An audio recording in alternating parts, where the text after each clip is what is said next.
My fiance's best man was joking with the other groomsmen that I ran through, and my fiance didn't confront him. Now I'm thinking about running away before it's too late. Posted by you/Sammy Asosa. My fiance and I are 29. My fiance, best man, groomsmen, and I have known each other since we were kids. We met collectively between 6th and 7th grade and have been part of the same friend group ever since. The group has grown and shrunk over the years, but a small core of us has remained extremely close. Recently, my fiance's best man, Jason, 30M, has been making jokes when we're hanging out about the two of us dating, and these have now escalated. Admittedly, when I met Jason in 6th grade, I had the biggest crush on him, and everyone knew. I was much taller than average for a girl at that age, and he was one of 2 guys in the entire school as tall as me. But that's where the story ends. I had one hell of an awkward phase in middle school, and he made it very clear from the start that he was not interested. Post-awkward phase, as friends and adults, it was something we constantly joked about, but never seriously, since everything between us had always been platonic. This joke about him rejecting me has recently turned into claims that he dated me first whenever my fiancé and I are around. Despite the inaccuracy and the fact that it's being brought up more often, everything has remained pretty lighthearted in context, and while it's annoying, it's something I've been able to brush off or quickly rebut. This escalated over the weekend when 2 of my fiancé's groomsmen were hanging out with my fiancé and me. The wedding was brought up, and after exchanging a concerned look, they mentioned something had happened with Jason that they thought we should know about. Apparently, Jason had been telling them stories he was considering for his best man speech, with the main one centering around how I had been shared around and had made my way through the entire friend group. While they kept what was explicitly said fairly vague out of respect for me, they made it clear that Jason had crossed the line and insinuated I had slept with the entire group attending the wedding. They made it very clear to Jason that he could not say anything like this in his speech or toast. Jason responded with an "I know," stating that I had already made it clear my maid of honor would be proofreading all speeches prior to the wedding, so he wouldn't be able to get away with it anyway. However, he ended the conversation by saying something along the lines of "but what if I could," leaving the possibility open. Of all the groomsmen in the party, 6 including Jason, these 2 were the only ones in the core friend group, and the only ones with whom I had any sort of history that could potentially be notable. It was all prior to high school and very innocent. One was my first movie date, where our parents had to drop each of us off because we couldn't drive and picked us up afterward. The other was the classic first 6-month relationship in middle school, where it took 6 weeks to muster enough courage to hug each other between classes in the hallway. Sure, we made out, and very middle school level things happened. But we've all laughed about this for over a decade. I wasn't the only girl in this larger friend group, and throughout the years, this sort of thing happened fairly often. Since we grew up in a smaller area, overlap like this was common in every group, even more so as we went through high school. My fiancé is the only one I have seriously dated or had any sort of intimate relationship with in this friend group. We had an on-again off-again relationship throughout high school that ended for a while when I moved out of state for college, but we remained close friends and eventually reconnected when I moved back in 2019. We started dating in 2021 and engaged in 2023. He's the only one I've ever slept with, etc., which makes this situation even more odd and off-putting. Jason and I have been close friends since high school. When my fiancé was in a toxic relationship that isolated him from Jason after I had left for college, Jason would reach out to me for advice on school, girls, relationships, and more. He had always been our number one supporter, advocating for my fiancé and me to reconcile our relationship throughout college and into adulthood. He even took a bit of credit and would throw around an "I told you so" here and there when we eventually reconnected. I'm not sure how to handle this. I could write an additional post about how frustrated, confused, wronged, and uncomfortable I feel, all of which I plan to discuss in more detail with my fiancé after reflecting on the issue a bit longer.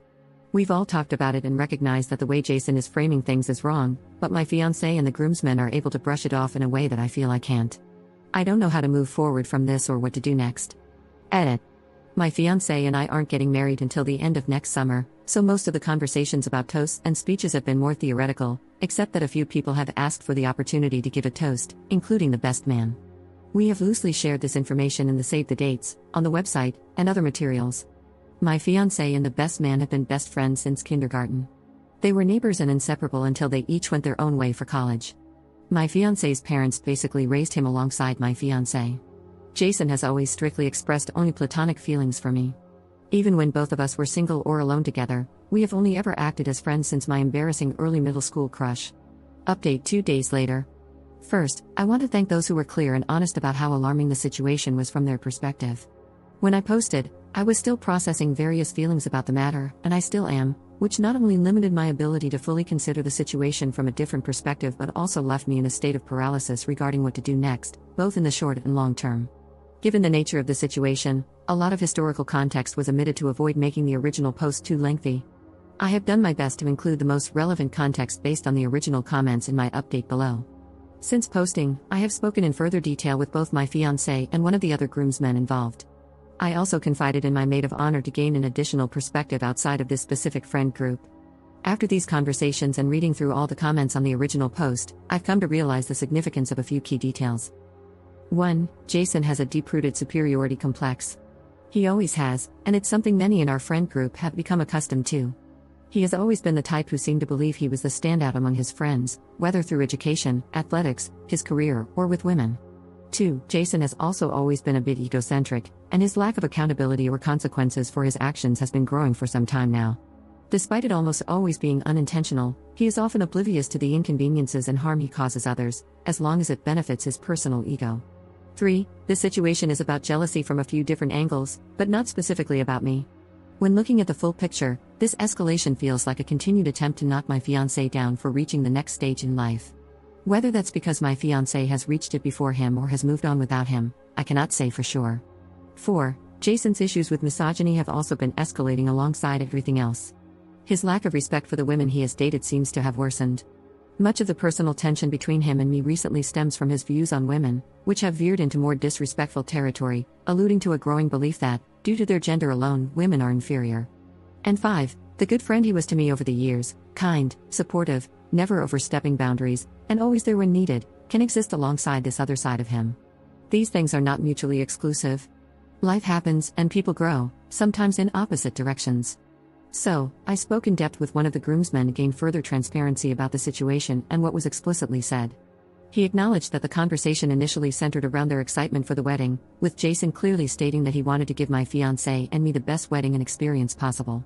The conversation evolved, and Jason mentioned looking for icebreakers for his speech/toast, eventually bouncing around a variety of distasteful jokes that focused more on my fiancé than anything else. Then, the idea was proposed about explicitly stating that my being passed around the friend group was how they had all remained relatively close since middle school and high school. Jason was immediately shut down by the other groomsmen, who told him to know his audience and recognize that he was openly alluding to things that were untrue and could have an extremely negative impact on me personally. The conversation stopped shortly after this, and the groomsmen, unaware of how this issue had been escalating, chalked it up to a one-off situation with Jason acting full of himself in the moment. My fiancé and I are the first of our cohort to get married and have a full-blown wedding with a ceremony and reception. These comments did not start escalating until after our engagement roughly 1 year ago, following Jason's breakup with his long-term girlfriend.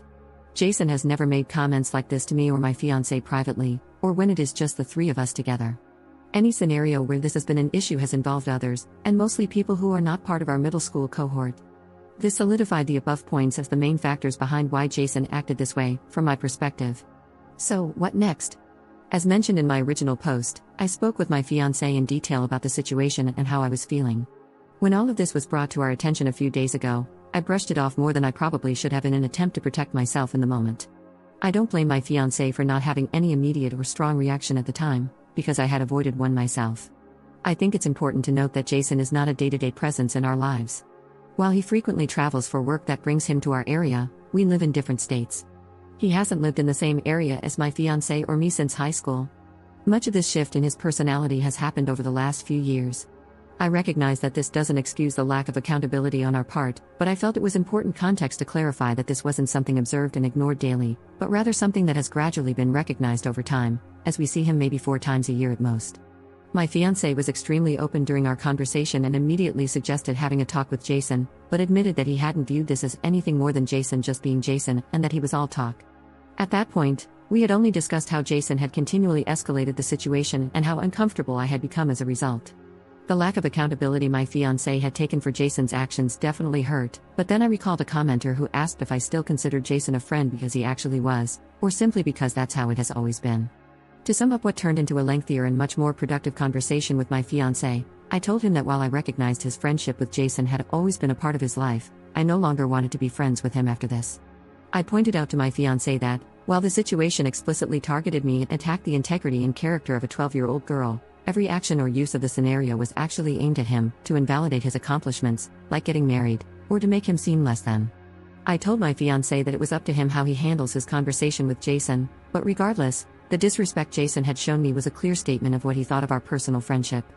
I firmly believe it's not my place to dictate how my fiancé handles his own relationship with Jason.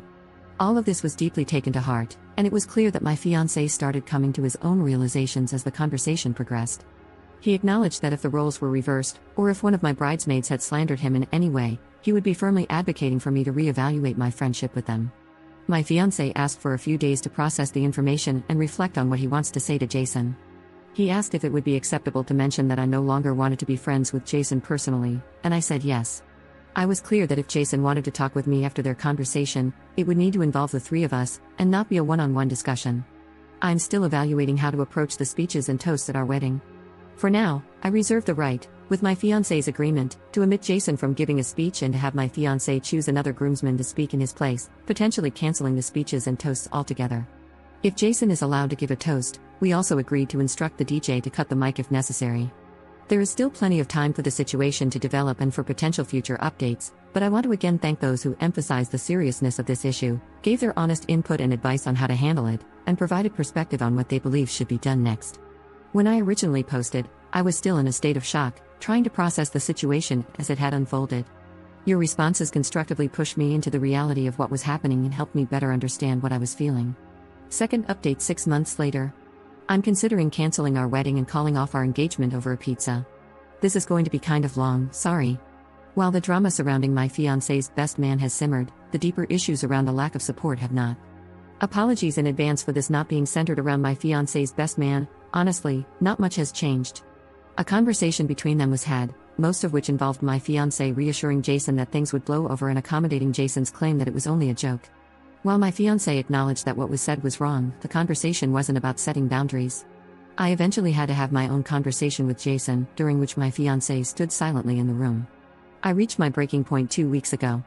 Following everything with his best man and a few other challenges we've been facing, I've spent the past 6 months trying to put my best foot forward. I sought out therapy to address the lack of support and the anxiety I was feeling, and I've made intentional efforts to work on our relationship to ensure we were in a stronger place before committing to each other. In May, after some unexpected and startling health concerns that required an emergency room visit, my fiancé confessed to secretly canceling his health insurance in January without discussing it with me or telling me. When I asked him why, he blamed the cost of the wedding, saying it was too expensive and that he wanted to save the $150 a month. He took no accountability for his actions beyond offering an apology. I have a small amount of experience in accounting and have budgeted the wedding down to the last dollar. This includes considerations for inflation and other potential costs. In total, from the smallest decoration to the cost of the marriage certificate, everything comes to around $22,000, all of which I have strategically budgeted for throughout our 2-year engagement. My parents have generously contributed $14,000 to help with the expenses, and I have personally taken on the cost of my dress, wedding bands, and a slightly larger portion of the vendors. To put it simply, while it may not be as much as others, we have privilege. Not only was there no need for this cancellation, but I have yet to see any of that additional support for expenses. In response, I took it upon myself to cover more of the costs and pursued a part-time job on top of my full-time position, which earns roughly $70,000 a year. While it's not by a large margin, I do earn more than him individually, and I have greater responsibilities in my daily work life, with longer hours and a significant amount of expected travel as a result.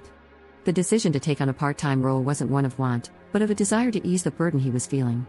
I started a role reviewing blogs, essays, resumes, and other forms of writing in July, and our relationship quickly unraveled. Because I commute, I typically arrive home 3 hours after my fiancé. Once home, I would immediately hop on my laptop and review writings for the next 2 hours or so to stay on top of my quota. I tried my best to create a routine so we could have intentional time together once I finished each night. This was met with cold shoulders, frustration, and a lack of consideration for my exhaustion and strain over the course of months. Anytime I asked him to choose a show to watch or decide on dinner, he usually cooks because I get home much later. I was met with scoffs and accusations that I no longer cared about tending to our relationship. I tried countless times to address his frustrations, but I was either shut out or cornered in circular arguments about my priorities. 2 weeks ago, I was scheduled to travel to Atlanta for my full-time position during Hurricane Helene. In a matter of 12 hours, my afternoon flight for the next day was changed to one leaving at 5 a.m., giving me ample time to shelter in place before the storm arrived. I rushed home to finish packing and prepare for the drive, which was over an hour to the airport. I planned to stay at a hotel nearby for added flexibility in case there were issues with my early travel the next morning. After arriving home, I immediately hopped in the shower and asked my fiancé to order dinner so we could have one last meal together.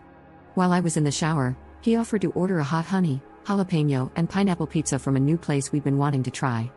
Normally, I would have been happy to try it. However, I don't like jalapenos the same way some people don't like cilantro, and I'm strongly against pineapple on pizza, something that's come up multiple times during our relationship. While I'm fine with spice, the idea of having that pizza with the travel stress and early start I had the next day made me hesitant. I calmly asked if there was another option for tonight and suggested we try that specific pizza when I got back, expressing my concerns over my nerves. This received a frustrated scoff and a sarcastic response, "What then, just cheese?" I explained that any other topping combination would work and restated my concerns. He walked out of the bathroom without responding, and I finished my shower. The pizza was never ordered, no food was ordered. As soon as I got out of the shower, I followed up, asking if there was another option he wanted or another place to consider, and I received a prompt no. While I finished getting ready, I asked again if anything had been ordered, and again the answer was no. I finally snapped, begging and demanding him to order the hot honey pizza because I was out of time. He accused me of making him feel like he was forcing me into the decision, but after some back and forth, the pizza was finally ordered. The mood immediately shifted, and everything felt peaceful, warm, and loving at home until I left. Yet, I cried the entire hour and 15-minute drive to the airport hotel. I cried the entire next day, throughout the storm in Atlanta, and the day after. Following a lack of sleep, stress, and intense emotions, I had a complete mental breakdown, realizing I couldn't live like this anymore. I called my fiancé and poured out every frustration, emotion, and feeling, though I admit it probably wasn't presented in the best way, but none of it was well received. In the 2 weeks since, despite many attempts, our conversations have gone nowhere, with only ultimatums being offered for me to make. I've proposed countless alternatives that focus on us working on ourselves and our relationship over the next few months, but he is only seeking a definitive answer about whether or not we will be getting married next summer. He's made it clear that this decision must be made by the end of October. At this point, I don't see how I can possibly gain the confidence to commit to him by next summer. For the sake of not doubling the length of this post, I'll leave it at this for now. All of this is being discussed with my therapist.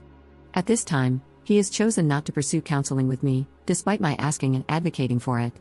Many words have been exchanged, and I am trying. But I'm starting to second guess and waver on just how far love can get me through all of this.